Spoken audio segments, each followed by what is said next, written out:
ఏంటి హాస్పిటల్ అని చెప్పి సూపర్ మార్కెట్ తీసుకొచ్చుండవా? పేస్ట్ అయిపోయినాదండి, కొనుక్కొని వెళ్ళిపోదాం. అయితే ఓకే. బిల్ ఎంత అయిందండి? 2000 అయిందండి. డబ్బులు ఇచ్చేయండి. నాయనా, నాకు ఐస్ క్రీమ్ కావాలి. అవన్నీ ఇక్కడ ఉండవు. ఉన్నాయండి.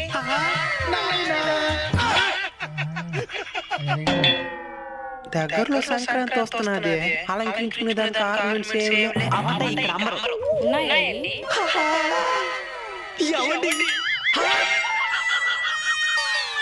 నాయనా, నాకు బొమ్మలు కావాలి. బొమ్మలు ఉన్నాయండి. అన్ని కూడా ఇంకా కూరగాయలు మాత్రం కొనాలా? అవి కూడా ఉన్నాయండి. ఫ్రూట్స్ కూడా ఉన్నాయి. వంట సామాగ్రి దగ్గర నుంచి పూజ సామాగ్రి దాకా, ఐస్ క్రీమ్ దగ్గర నుంచి ఆట బొమ్మల దాకా, కూరగాయల దగ్గర నుంచి ఫ్రూట్స్ దాకా అన్ని కూడా ఇంకా